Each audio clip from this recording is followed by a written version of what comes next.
Hello everybody, the Nameless Narcissist here once again, a simple man diagnosed with NPD, giving you the facts on narcissistic personality disorder and the things that go on in my head. If you like this video, please like, comment, and subscribe, but keep in mind, I am no clinician. I can only speak to my own experiences and the studies that I read. Narcissistic abuse, how do you know? Here's the thing, is that because there's going to be some contention around me making this video, because on one hand, there is a substantial portion of individuals who feel that the term narcissistic abuse is not helpful, right? It's like we don't have terms for, it's just abuse as they see it. And I do agree with this at some level, but I also do think it can be helpful to view how somebody treated you or abused you through the lens of pathology so you can understand the situation and get closure in that way. That being said, the term narcissistic abuse very often leads to an inaccurate picture of how narcissists actually treat people. And we tend to label basically every action that is just abusive as narcissistic abuse because this is part of the lens that we view abuse through. Like, for example, often people will talk about how narcissists will accuse you of cheating, like pathologically. And this is not a feature of narcissistic abuse. This is a feature of paranoid personality disorder, actually. It's a diagnostic criteria to consistently accuse your partner of infidelity with no real backing behind it. So there are drawbacks to using this term. I am kind of neutral on the term itself. I don't personally like using it, but I can also see its value because it can be expedient in explaining to somebody their experiences. And in that fashion, I want to provide what actual narcissistic abuse is. Like, what is actually specific to narcissistic abuse? What differentiates it from more conventional forms of abuse? I don't even like using that word because I don't want it to sound like I'm even comparing, that fly, anyways, I'm even comparing the severity of abuse. I think somebody who is a conventional, quote unquote, abuser could possibly be way worse than a narcissist. I don't think that's what defines the severity.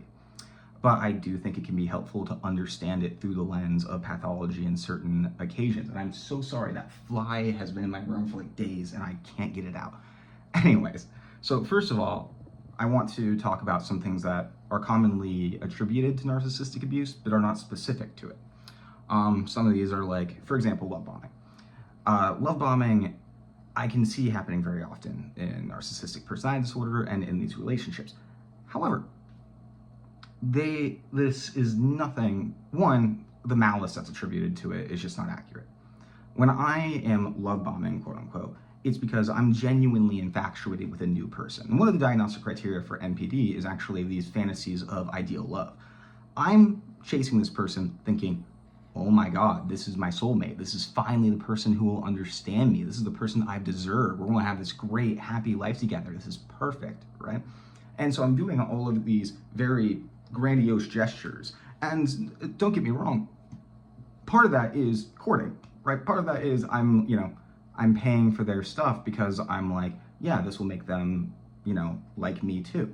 But it's not like malicious. It's not like, oh, I'm going after this person, I'm manipulating them by love bombing them. No, it's I desire this person and I'm doing this, some of these gestures, and a lot of it is very genuine. A lot of these compliments and stuff like that, I genuinely think they're my perfect person. And not to mention, this is not specific to NPD. As I said, this is very common in borderline personality disorder too. And you see a lot of the times that people with borderline personality disorder will actually start mirroring because they have this unstable sense of identity. And so they take on a lot of the traits of this person that they're idealizing in this attempt, at least how I perceive it, in an attempt to be closer to them. So I wouldn't say that this is a specific feature. Can that fly stop? Anyways, I wouldn't say this is a specific feature of narcissistic abuse. Again, I'm using that term for expediency. I'm not a huge fan of it, but if we're going to have a definition for it, I think we should have an accurate one. Anyways, let's take gaslighting. This one gets kind of complicated because I think everybody has very different opinions on what gaslighting actually means. Because literal gaslighting is trying to make somebody feel insane for the purpose of taking advantage of them or invalidating their experience. And I've never really done that. I might have before when I was younger, maybe. I don't think so though. But traditionally, what I see is more of me diminishing the impact I had on somebody.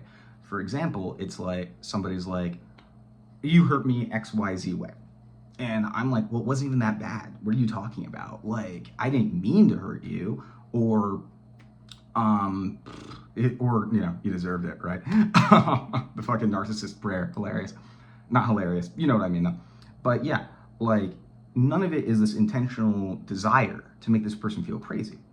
It is a desire to basically shield myself from shame. It's a lot of rationalization. And you see that same kind of thought process in a lot of personality disorders and, again, non-disordered people. And so I also wouldn't say that this is not a hallmark of narcissistic abuse. Now, if somebody is doing this intentionally in that way, I don't even know what disorder I'd be. I may be antisocial personality disorder. I can't see myself ever trying to convince somebody that they're crazy on purpose for the purpose of taking advantage of them. But I'm sure some people do that, disordered or not. But still, I don't think that is specific to narcissistic pathology. And then ignoring boundaries. Again, anybody with a personality disorder is going to have a hard time maintaining boundaries.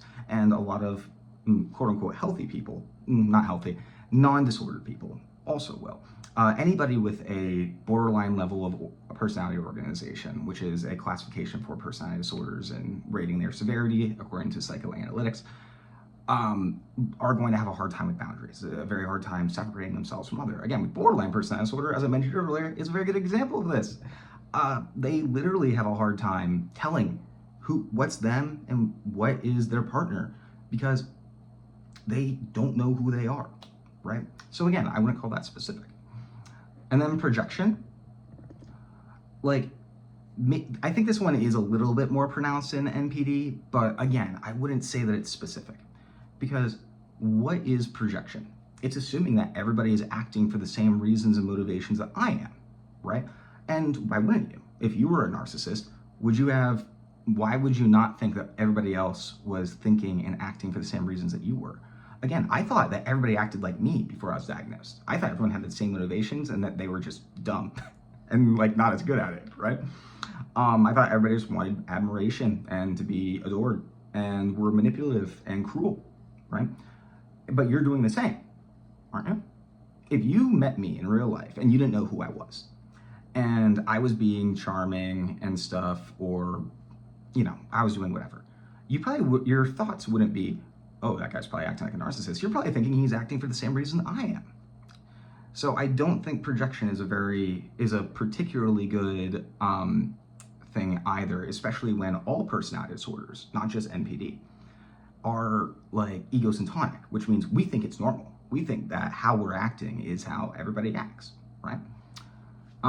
Shifting responsibility, I think this kind of is the same as gaslighting in a lot of ways, and this is common through a lot of behaviors, right?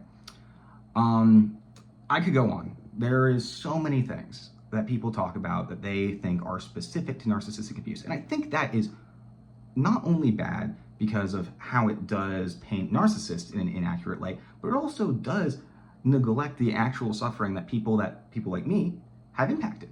Like, I don't think narcissists are monsters. I genuinely don't. I think that people like me do deserve treatment. They do deserve compassion. They do deserve care. But that does not negate the fact that I have impacted a lot of people in my life. Can that fly go away? Oh my God. Anyways, that I have impacted people in my life very poorly. And like, I don't feel like these kind of definitions that I'm reading right now do it justice. Now, well, I think a great definition of it is by Mark Edenson. He's actually somebody I know. He's an amazing psychologist who works with patients with narcissistic personality disorder. He's an expert in the field, very well respected, and also an author of Unmasking Narcissism. He also has a YouTube channel called Heal NPD, and he actually had a video that did inspire this one. If somebody reminds me, I'll link it. I have ADHD too, so I forget. Anyways, he defines it as narcissistic abuse, using or exploiting somebody in a way that negates their subjectivity and selfhood in order to meet one's own self-esteem needs. Much different, I would say. And I think that is an excellent way to describe that experience, not only for the individual suffering from narcissistic personality disorder, but by the people impacted. Now, what that means. Okay, so I'll go at it from the victim standpoint. I don't know if victim is the correct word to use. That feels kind of weird to say, but you know what I mean. My ex put it in a great way once when I was talking to her a few years back. And she told me that I never saw her as a real person, that I only saw her as somebody that was part of my story and shoved her into a box in order to basically make my story better, right? And that is, I think, a great, like, her perspective on that definition. Where basically I reduce people to only filling my self-esteem regulation needs. Because that's what narcissism is about. It's about trying to feel good about yourself, trying to, wherever you can, getting your self-esteem juice, getting a validation from other people so that you feel like you aren't worthless and you're actually better than everybody else. Because you can't love yourself, so you might as well be better than everybody.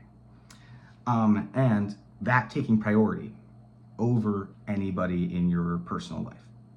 Like, at the end of the day, that self-esteem regulation trumps the needs of all of your loved ones. And I'm not, again, narcissists can love people 100%, but the issue is that they never matter as much as getting our needs met, which is a tragedy.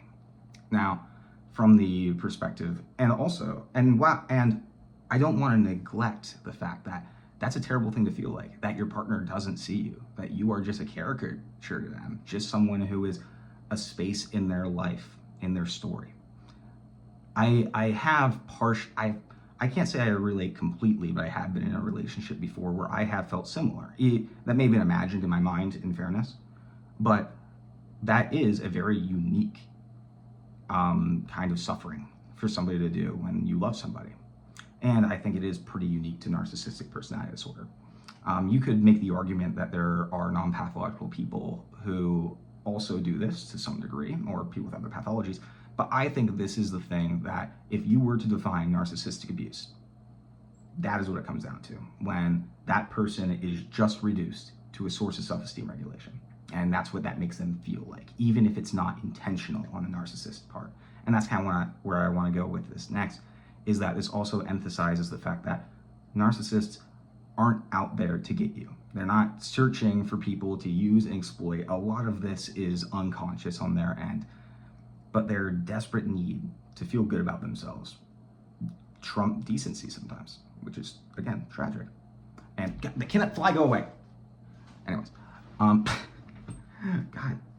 Anyways, but like, yeah, it doesn't neglect some of the personal needs and desires and suffering of the people with NPD. Narcissistic personality disorder is a disorder not because they hurt other people, it's because they are suffering themselves. And they have a lot of struggles that they need to deal with. And I think it's important that we can recognize both of these things, because I feel like a lot of the culture on the internet nowadays is like, oh, it's a very us versus them mentality, both with diagnosed narcissists that I know personally, and also with people who have been impacted by people like this. And we can recognize the hurt that we cause other people without diminishing our own experiences, and vice versa, right? Like, I can recognize that I've hurt a lot of people. I can recognize that I've hurt a lot. I can recognize my sister, who has borderline personality disorder, has hurt a lot of people. And I can also recognize that she has hurt herself more than anybody, and she has suffered more than anybody I know. And I think it's important to put the emphasis on both of those things. And I'm also going to end this off by talking about the fact that some people will say, well, should there be such a thing as autistic abuse or OCD abuse? My father actually had OCD, and some of his symptoms did contribute to some mistreatment that I experienced, right? And I would say that, I'm actually not entirely sure.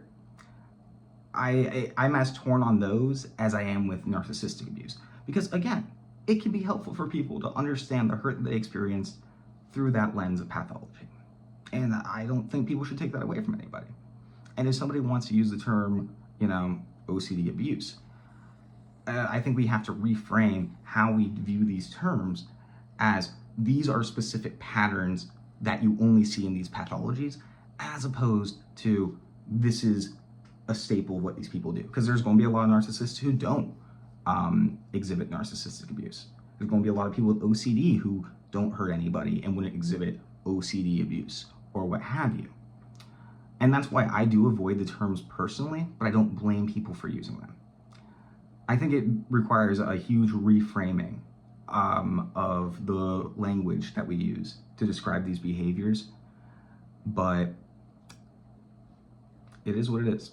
I'm basically at a point where I'm like, you know, people are going to use narcissistic abuse. I want to at least give a actual definition, even if I don't fully agree.